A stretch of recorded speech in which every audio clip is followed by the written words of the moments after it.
We ask the question, what is needed in the world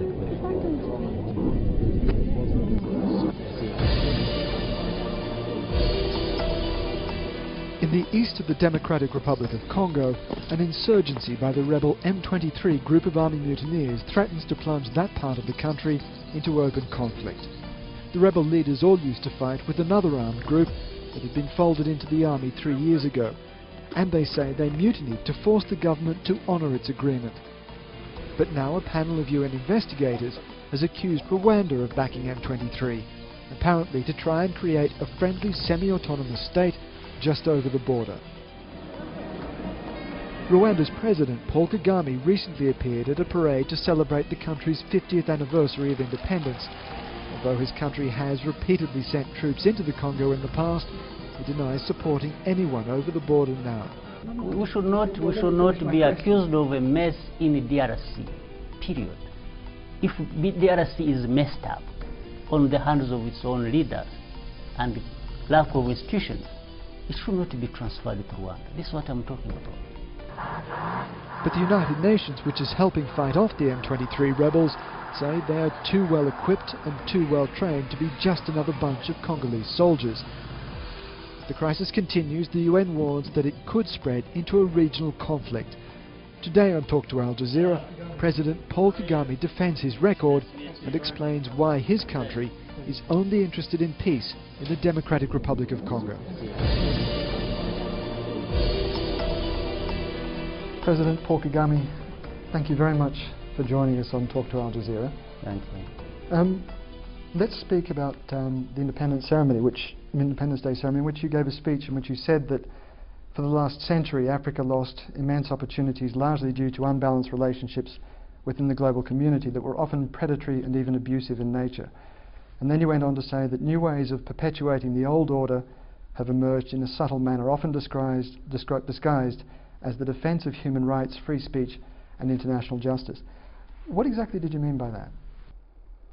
Well, I meant that what we see today, the two aspects of these groups I was talking about, we've seen in the current relationships between our countries, African countries that is, Rwanda, the rest of the world, especially the developed world, two aspects of these groups I was talking about. One is a group that comes to Africa, comes to Rwanda, works with government, with the people of the country, help build the capacities so that people here are able to stand on their own, whether it is in terms of development, socio-economic development specifically, or building institutions and so on and so forth. This is a good aspect, and we've seen a lot of that.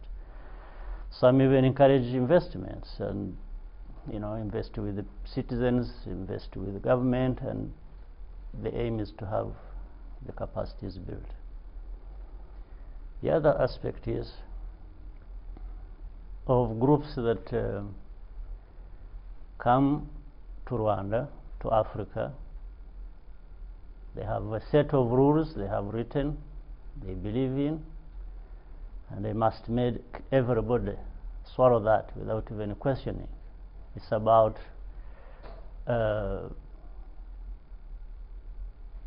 even, in fact, speak for the people of Africa or for Rwandans in a particular case, beyond what you would expect. Is what they say is what defines you, even to the point that the governments in this developed world will always make a reference. This is what so and so said. This is what they tell us. This is what, so it becomes a fact, it becomes the truth, which is not necessarily the way. But you're talking about human rights groups there. You're talking about the criticisms of human rights, free speech, international justice. You don't think those criticisms are legitimate? They are not, especially when it comes to Rwanda. We've seen Why not? In the last 18 years, they have sung the same song about Rwanda. Well, it started actually for them as a failed state from '94.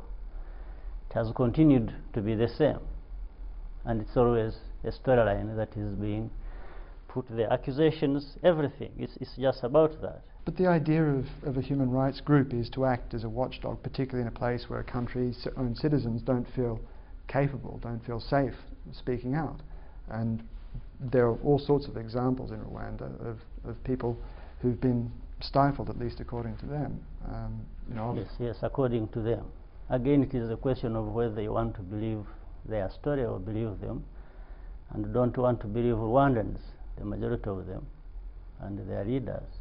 It's really a question of making a choice of what you want to believe, even when the facts on the ground say different things. Mr. President, I want to ask you also about Congo. This is an issue that has been repeated, has been coming up particularly since we've seen the rebellion of a group known as M23 in eastern Congo, a group of former soldiers who were part of the Congolese army, the FARDC, but who were also, prior to that, a part of the CNDP, another rebel group that was closely connected to Rwanda, and that was fighting the remnants of the FDLR, the militias that were responsible for the genocide.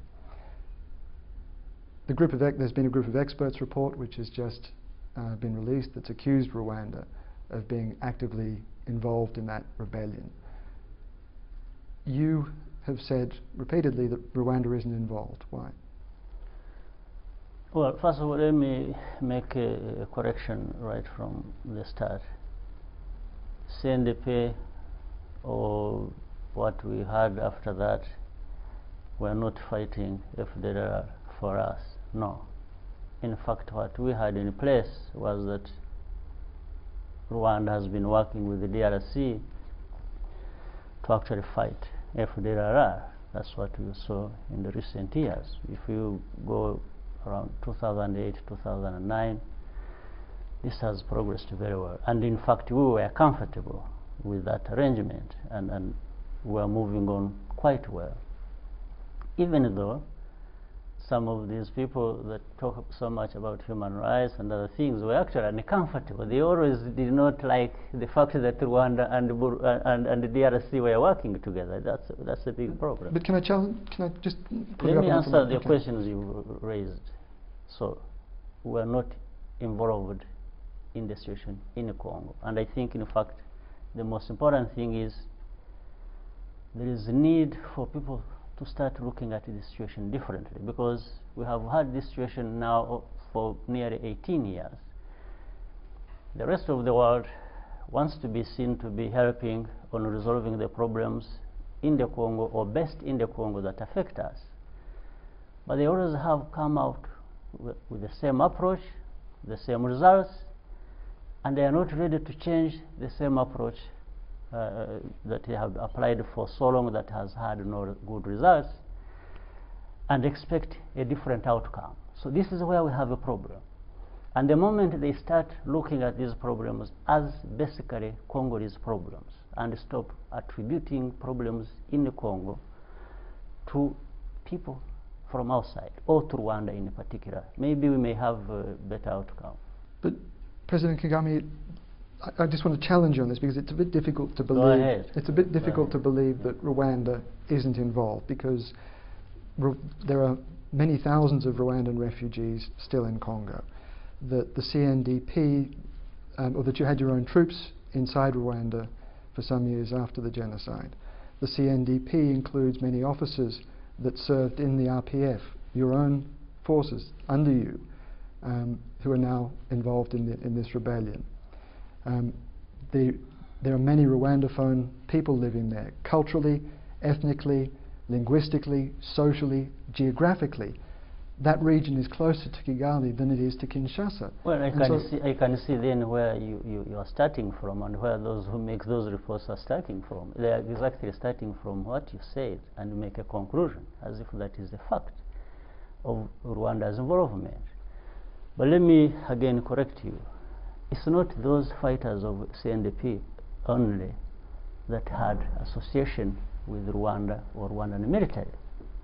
Even those in the government today were part of that. Precisely. Right from the top. There is not a single person in the DRC, in the government, that we did not have association with. So why select and say, no, these were the ones who were in the military, they were this. Secondly, I think don't forget one thing. It depends on where you want to start your analysis and in terms of historical perspective. Rwanda is not responsible for the present situation, nor is it responsible for the whole history that has Rwandophones in DRC. It's as if you are saying for Rwandophones to be in DRC, it is actually Rwanda's problem, or it caused that problem. You even imply that in what you are saying, because how do we continue bearing this responsibility of Rwandophones in DRC, or whatever they do wrong, or whatever they don't do, or how can it keep coming to us? I'm not suggesting that Rwanda is responsible. What I'm challenging you on is the idea that Rwanda is not involved. I mean, let's take someone like yes, but that doesn't explain how Rwanda is involved.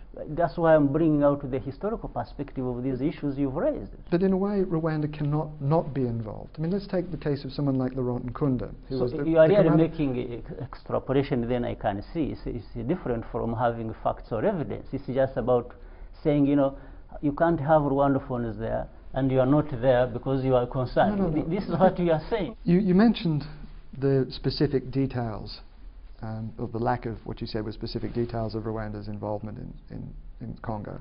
You see, there is no evidence, there are no facts, because it is not happening. Even what is being said in the report you talked about, by the way. Well, the monitoring group report says that they interviewed nearly over 80 deserters of FARDC, that's Congolese army mutinies, and Congolese armed groups, including from M23. They said they interviewed 31 Rwandan nationals who were involved with M23. They said the group has photographed weapons and military equipment found in arms caches on the battlefield. Have you seen those photographs? And obtained official documents. Have you seen documents. Those photographs? Yes, I have. Those photographs? No, I think well, you are not being open. Well, the photographs are in the report. You are not being honest in fact. But President Kagame, the photographs are in the report. No. The report says... Maybe anyway, let me tell you this. Maybe I may be arguing a case that I don't understand. Let me tell you, this report that is talked about, again, you see, I don't doubt people's capacity and intellectual ability to grasp things, but I doubt their intention. This report that is talked about, it's only the story of the DRC government, it's the story of these so-called groups there. It's the story of these fictitious people who were grabbed from M23, we don't know, and so on. There is only one element that is very clear in showing how flawed this is. Do you know that nobody asked Rwanda? Nobody told Rwanda anything. We don't know about the report. This is absurd. This is absolutely ridiculous. Nobody has raised any of these issues with us. The report was written behind our backs. It is as if it was written in secret, and we are being accused, but the other parties that are involved are aware of it, and they are the source of these accusations.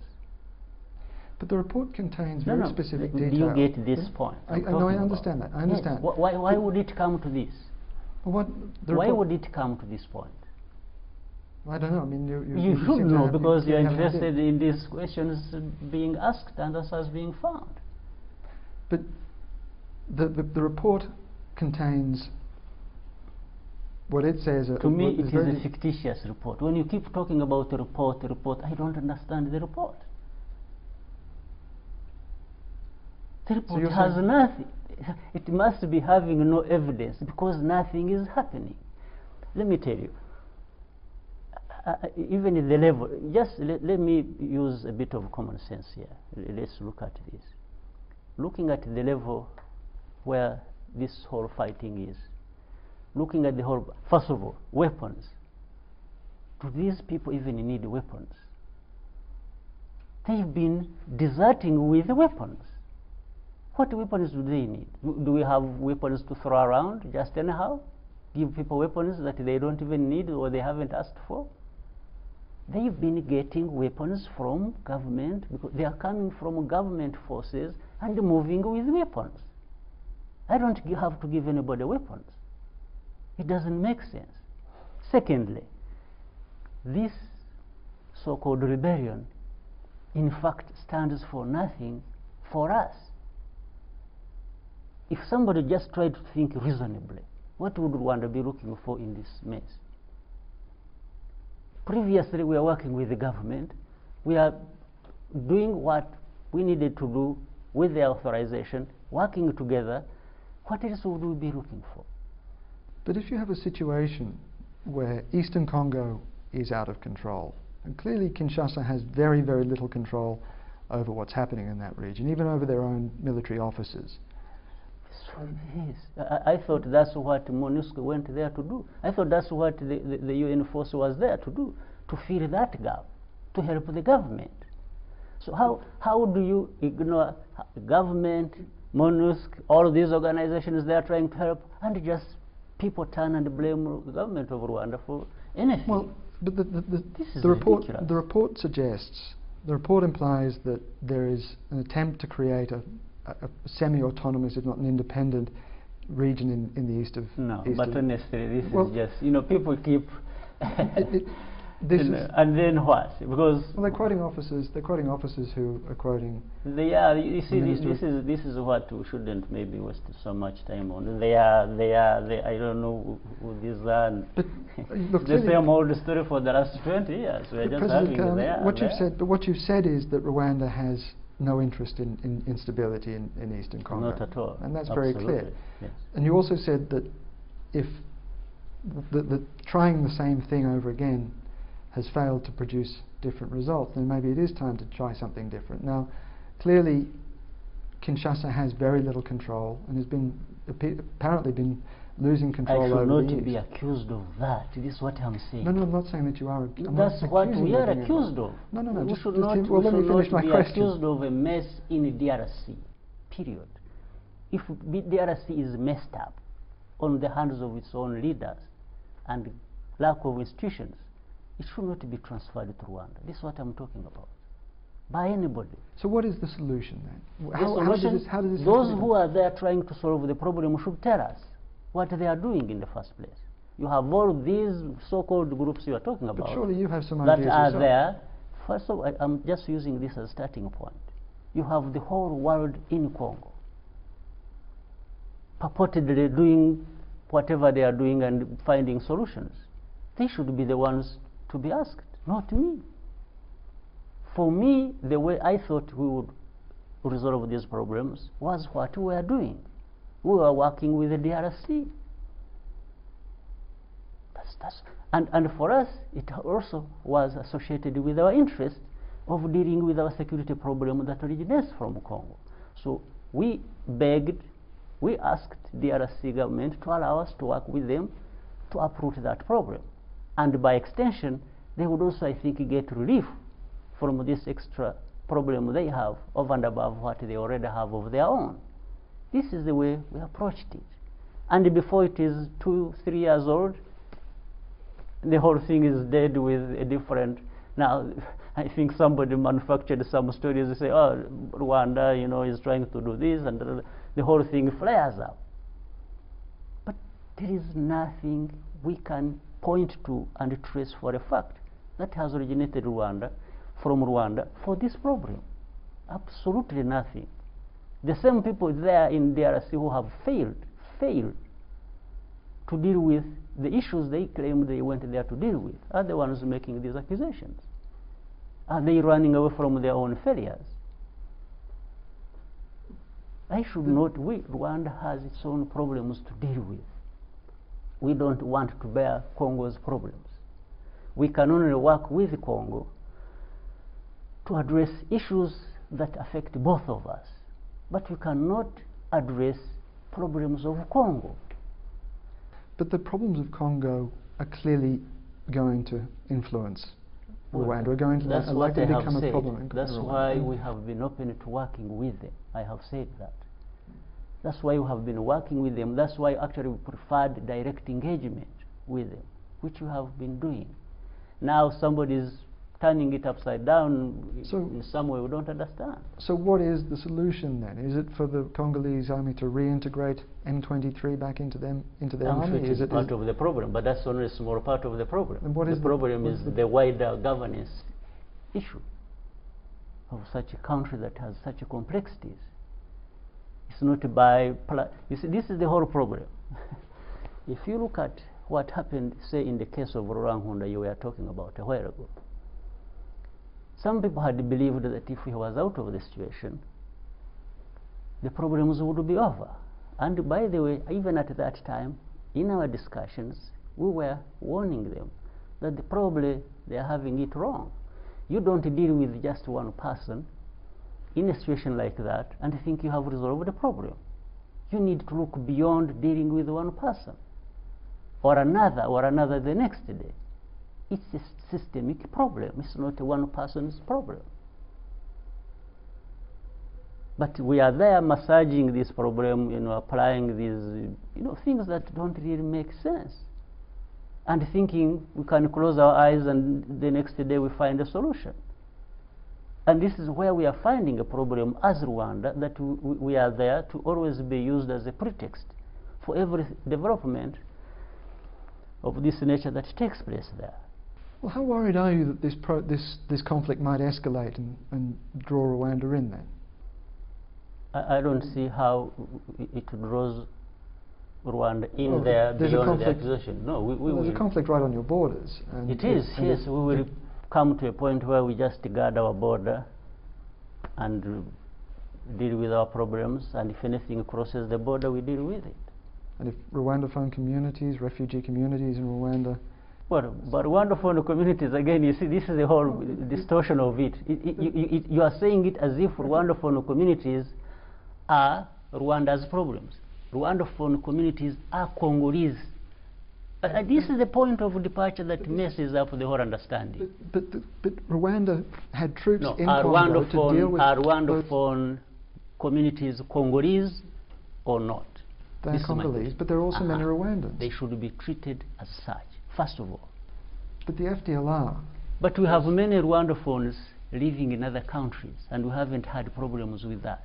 But you sent your own troops after FDLR. Yeah, but you are now mixing up these issues. Well, Yes, FDLR and Rwandophones are two different things. Rwandophones are Congolese. FDLR are Rwandese. So you keep mixing them up and bring the... If you want to bring the history, as it were, you are referring to the past so much, talk about 50, 60, 100 years now. If that's what you want to talk about.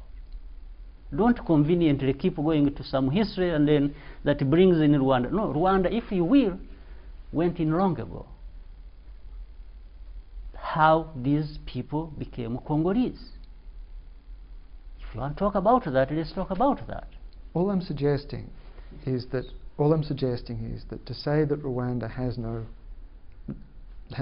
interest in it, or has No. Nobody said it has no interest in it, because that's why I told you we are working with the Congo. We've been working with the Congo to address problems that affect them, that also affect us. This is what I said. What I don't accept and agree with, I don't agree with that, and I don't agree with these accusations, is to say that, say, for a current problem of groups in Congo fighting, Rwanda is directly involved in that fighting, is helping one side in the fighting. No. This is what I'm saying. And if you look at now carefully, if you've been following up on this, which I think you are, there are more groups fighting in Congo than these so-called M23 you are talking about. Now, maybe tomorrow we're also going to be accused, no, the M23 was not enough. Now Rwanda is helping other tribes of Congo to do this. This is what one thing keeps coming and leading to another, even falsely. And this is what I'm talking about. This being entirely Rwanda's DRC problem, which they must really sit down and try to address. Now, if they want other people to help, like maybe they are already helping, like we were doing when we were working with the DRC, then they are very free to do that. and maybe that is helpful. But I don't want this problem to look as if it is now Rwanda fighting DRC. No, that's not true. Okay, President Paul Kagame, thank you very much for talking to Al Jazeera. Absolutely. Thank you.